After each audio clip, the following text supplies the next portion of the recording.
There are a lot of theories in A Song of Ice and Fire, and one of the more controversial ones centers around House Lannister, which is pretty understandable. They're a controversial family with the incest, abuse, familial neglect, attempted murder of children, and the occasional war crime. But are all the Lannisters really Lannisters? I know I'm not the first one to tackle this theory, and I won't be the last, but I found it interesting and I kinda wanted to talk about it today. In A Song of Ice and Fire, there is a lot going on between the Lannisters and the Targaryens, or at least there was, way back when Tywin Lannister was Hand of the King and younger, and his wife was still alive. Tywin used to be best friends with the Mad King Aerys, before he slowly went crazy. Various things contributed to the breakdown of that relationship, like Aerys' growing jealousy of Tywin. Back when he was Hand, because Aerys was so ineffective as a ruler, people would often say that Tywin Lannister was the real man who ruled the Seven Kingdoms. Aerys went out of his way to humiliate Tywin because of that, and to knock him down a peg. But one of the most important causes for the end of this friendship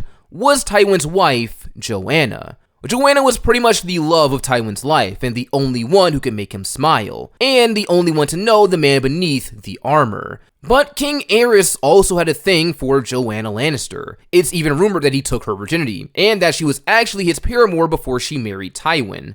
But that stuff could just be court gossip with no real weight to it. However, in the books, Barristan Selmy later tells Daenerys about her father and some of the stuff that went down during the wedding night of Tywin and Joanna that he was present for. Apparently, the king got too drunk and said that it was a shame that the Lord's right to first night had been abolished in the Seven Kingdoms. For those who don't know, the right of first night was something that allowed a man of higher status, like a lord or a king, to sleep with the bride on her wedding night before her husband. It was outlawed during the time of King Jaehaerys and Good Queen Alysanne. But things didn't end there after Aerys' drunken jape. Apparently, Aerys took liberties on Tywin and Joanna's wedding night, something that Tywin was not happy about. Some people think that Aerys actually assaulted Joanna on her wedding night. I doubt this was the case. If it had been, I think Tywin would have quit being Aerys' hand much earlier than he did in canon. Tywin puts up with a lot of humiliation and torment from the Mad King, and still remained his hand for years. If Joanna had been his victim, I don't think that would have been the case. But regardless, because of stuff like this, people think that Tyrion Lannister is actually a secret Targaryen bastard. Now, I will say that Tywin's wedding night isn't proof of Tyrion's origin, since he's the youngest out of all the Lannister siblings. But what this shows us is that Aerys Targaryen clearly had an interest in Joanna, that other characters like Barristan Selmy can even confirm and back up. Aerys was also known for sleeping around and cheating on his wife, Rhaella, so he could very well have some dragon seeds roaming around out there in the world. It wouldn't be the first time a Targaryen king has strayed outside the bounds of his marriage. Sometimes they even go looking into other marriages for gratification. Joffrey says in the books at one point that kings sleep with married women all the time when talking to Sansa. He even references Aegon IV, who had a bunch of bastards with various women, some of which were married, some who might have also been unwilling too. And Aerys Targaryen actually forced himself on his own wife as well, so he could have done the same to Joanna when Tywin wasn't around. Now, it's unclear when Tyrion could have been conceived if this was the case, because Joanna could have been at Casterly Rock while Aerys was in King's Landing the whole time, making it impossible. Or she could have been at court with Tywin since he was Hand of the King, which would make it possible. Or Aerys could have fathered Tyrion on Joanna at Casterly Rock at some point, because he did go there from time to time. So overall, it's just a possibility with no concrete date or event that seems to be most likely or most improbable. But moving on, is there any actual proof that Tyrion Lannister is actually Tyrion Targaryen? Or is it Tyrion Water since he might be the bastard of the Mad King and he's in the Crownlands? Or is it Tyrion Hill since he could just be a bastard born in the Westerlands and that's the regional name for bastards there? Well, it may not matter depending on what's true or not. There is actually some evidence to suggest that Tyrion could have some Targaryen genes. First is his appearance. In the books, Tyrion looks a bit different from his show counterpart. His head is described as squashed, he has mismatched eyes, one's green and the other is black. The black eye they call his evil eye. But what I want to focus on here is Tyrion's hair in the books. In the books, Tyrion's hair is described as being so blonde it's nearly white. And this is important when it comes to the Targaryens.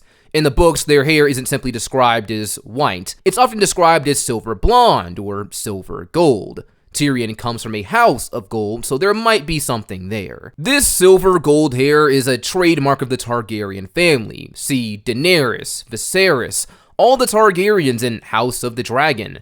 But there are some exceptions, which brings me to my next point. While it could be evidence, the white hair might not mean anything, since in the world of Ice and Fire, there are other people outside of the Targaryens who actually have white hair.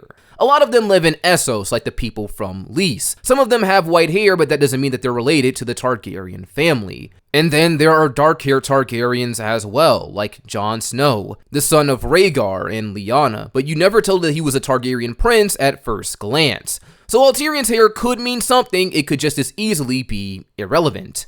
Tyrion also had a fascination with dragons and fire in the books.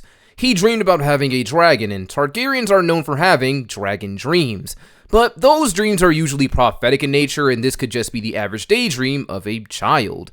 Who wouldn't want a dragon for a best friend? Cersei drew a picture of her and Prince Rhaegar riding a dragon when she was a kid, but that doesn't necessarily speak to any special lineage on her part. Tyrion also used to start fires as a child and stare into the flames, pretending that they were dragon fire. The Mad King also had a fascination with wildfire, and he liked to watch people burn. It was exciting for him. Maybe it's a trait passed from father to son, or, as I said before, just the intrigue of a child.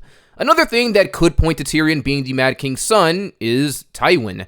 Tywin hates Tyrion with a passion and thinks he's unfit to call himself a Lannister. He takes any and every opportunity to humiliate Tyrion, like forcing him to watch his first wife Tysha get assaulted multiple times under the guise that she was actually a prostitute, making him think that no woman could ever genuinely love him without money being involved. He also tells Tyrion multiple times that he is no son of his, like when he dies or when he tells Tyrion, "Men's laws give you the right to bear my name and display my colors, since I cannot prove that you are not mine." He disowns his son and refuses to acknowledge him as the heir to his legacy. And even before he was made Tywin's heir due to Jaime joining the Kingsguard, Tywin did anything and everything to make Tyrion's life miserable. Tyrion, being the bastard son of the Mad King, could add layers to that. If Aerys assaulted Joanna and got her pregnant, and Tywin's wife later died giving birth to the king's bastard son, of course Tywin would treat that kid like crap every day of his life. Of course, he would turn on the Mad King because of something like this, especially after he gave Jaime a white cloak and made his bastard son his heir, as he can't prove his origins. To him, it would be some sort of justice and revenge for his departed wife. But while that could be valid, I think it gives Tywin too much credit. When it comes to the hatred of Tyrion, there could be no deeper meaning, like some kind of petty revenge against the Mad King. Tywin is a prideful man and could simply just be ashamed of Tyrion, angry that he killed his wife. He's so disappointed and detached from Tyrion that he just refuses to believe and acknowledge that a great and powerful lord like him could produce a son like this. He treats him like crap simply because he feels insulted, that Tyrion is unworthy of his house and name, which makes a lot of sense, not just because of who Tywin is as a person, but because of how the rest of the world views and treats Tyrion. When he was a baby, Oberyn and Elia came to Casterly Rock with their mother, who wanted a marriage pact with the Lannisters through Cersei or Jaime. Tywin refused to marry off his oldest children, but instead offered newborn Tyrion for Elia, which made Elia's mother feel insulted. Tywin also tried to marry him off to a young Lysa Tully too. He had wanted Jaime to marry her first, but he got named to the Kingsguard. Hoster, like Elia's mother, also felt insulted by Tywin's offer, and said his daughter would marry a whole man, and refused the match. So Tywin's disdain for Tyrion could be because he knows or suspects that he's a bastard, or there could be no special reason at all, just hate and prejudice that stems from his own ego and arrogance. Now, if you made it this far into the video, you may be wondering, after seeing the title, why am I only talking about Tyrion when it's supposed to be about the Lannisters in general? Well, have no fear, I'm about to get into that. While it is an interesting theory and narrative that Tyrion could be the son of the Mad King, I actually don't think that he is. Or rather, I think it would be more fitting that he isn't the son of the Mad King. If I'm being honest, if we're going with the idea that King Aerys assaulted Joanna at some point, it would make more sense that Cersei and Jaime are actually his children. Sure, they may not have the Targaryen appearance, like the silver blonde hair, like Tyrion has in the books, but even though we know the seed is strong, hair color is not always evidence of heritage. See Jon Snow and Alyssa Targaryen.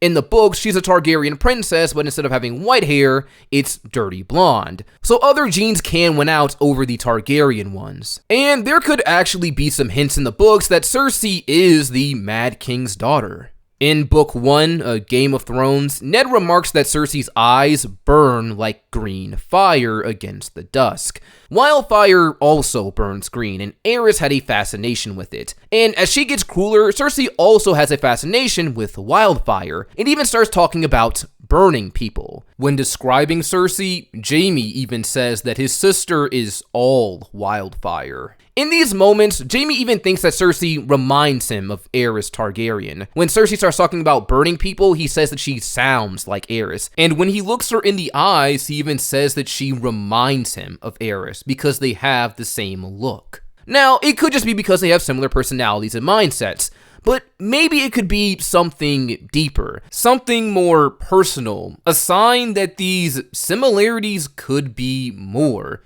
It could be something in the blood. This cruelty, this madness, this fascination with fire could have been passed from father to daughter. Now you may argue that Jaime isn't crazy like Cersei, so what does that say about him?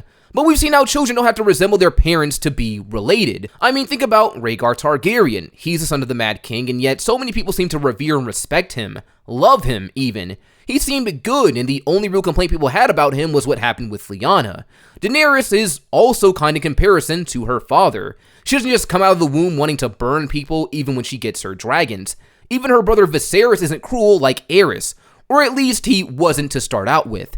His madness seems less related to genetics and more so towards his horrible circumstances. Being a child and having to witness the destruction of his family, having his mother die giving birth to his little sister, having to flee to foreign lands just to survive, having to live on the streets with assassins after him and his sister, sell his mother's crown just so he and his sister could live, an act that Daenerys says took all the joy out of Viserys and left only rage.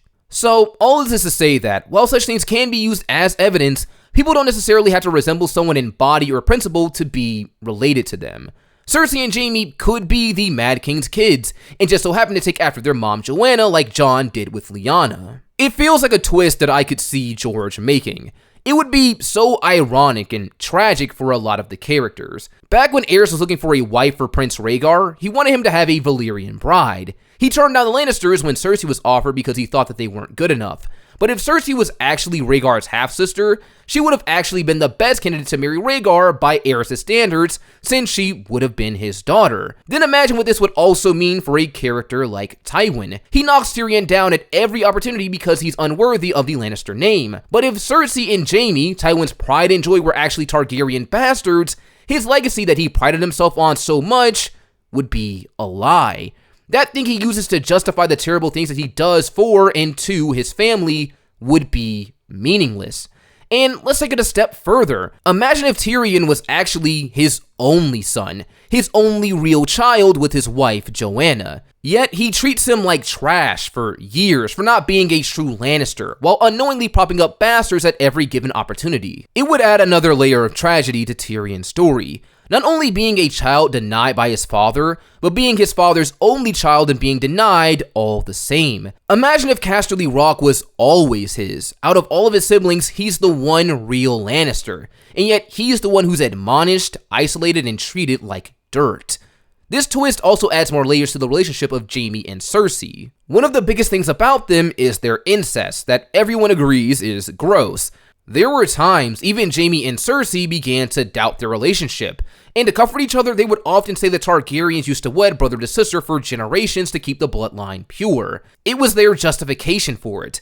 If the Lannisters were actually secret Targaryens, then their incest would actually be the most natural and normal thing for them to do. Funnily enough, this twist also would mean that Joffrey, Tommen, and Myrcella aren't even pure Lannister bastards. They'd be Targaryens as the grandchildren of the Mad King Aerys. It's also hilarious to think that if this is true, then Robert's rebellion basically meant nothing. Robert fought a war to oust the Targaryens only to marry the half-sister of Rhaegar, the man he hated. Then after his death, the throne passes not to his true-born children or brothers, not even Lannister bastards, but Targaryen ones. All that effort to get rid of the Targaryens just to have them back in power immediately. That is a twisted joke. But not only for him. When I think about this possible twist, I can't help but think about what this would mean for a character like Jaime. It also adds a layer of tragedy to his story, if you ask me. Jaime is reviled for being a kingslayer and turning on King Aerys, but if the Mad King was his real father, then not only would he be a kingslayer, he'd unknowingly be a kinslayer.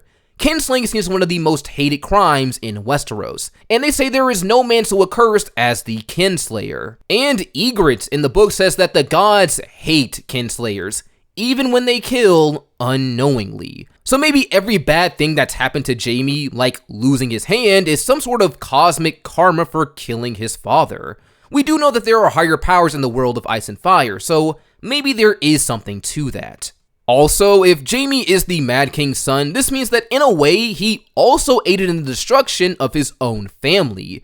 Not only did he kill his dad, but he also failed to protect the family of his big bro Rhaegar. Before Rhaegar left for the Trident, he told Jaime to look after Elia and his children. But while Jaime was busy killing their father, Gregor Clegane broke in, killing his brother's wife and children. It's twisted. If this is true, in a way, Jaime would have failed twice in one night.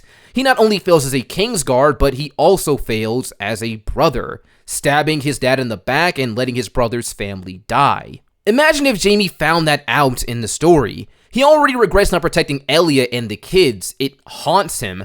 But imagine if he knew the role he played in his real family's demise, that his brother Tyrion was always the rightful heir to Casterly Rock.